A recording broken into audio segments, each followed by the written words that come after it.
Is this a buying opportunity, or do we need to seriously worry about the future of these mega cap tech stocks?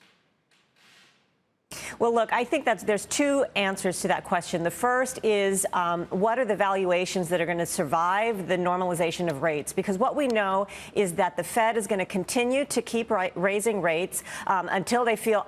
In our view, their rate hikes have already bitten into the economy, but they may still continue to go higher, and that is just going to kill valuation for a lot of these tech stocks that were highly overvalued. So on the valuation side, I wouldn't be looking to ever return to where we were when we were at zero interest rates. On the flip side, there are still some long-term enduring stories that are still real. You know, you talked a bit about AWS and the miss, but remember that story is enduring, and it is going to continue to drive the economy for the next decade or 2 decades. And so that story still remains. The question is, what is it valued? So I think that there are some buying opportunities here, but you're going to have to go back to valuation school and figure out what fair value is.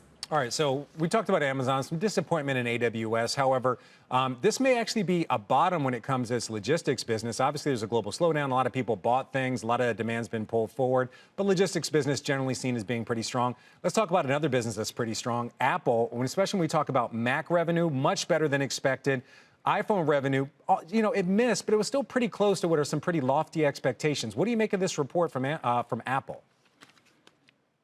Well, so I think that the report out of Apple is just revealing the weakness that you're hearing in other companies as well, that there is some spending weakness that's hitting. And if you look at sort of how the consumer was spending going into, you know, the latest numbers, they developed a lot of savings during the pandemic, and then they spent down those savings. They started building up their credit card balances, and now we're starting to see lower and lower spending as people are starting to feel the pain of what interest rates are doing to their credit card debt levels. Yeah, I think we're all getting concerned about that.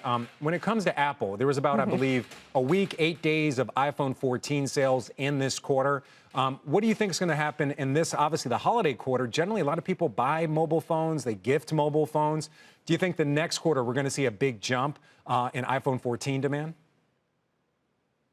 Well, I think that Apple sales right now are being, you know, overshadowed by the broad pullback in spending. And I think the spending data today is going to be interesting to watch. And the expectations going into the holiday spending season are not very good right now. That came out of Amazon. So you have to think that Apple is going to suffer from that as well. Will they be able to recoup it later? It's hard to say. You know, you're actually seeing quite a bit of, you're seeing fewer job openings. You're seeing a real hit to sort of the American spending capability. So Apple will have to experience that to some degree. I'm not sure you're going to get it back in another quarter.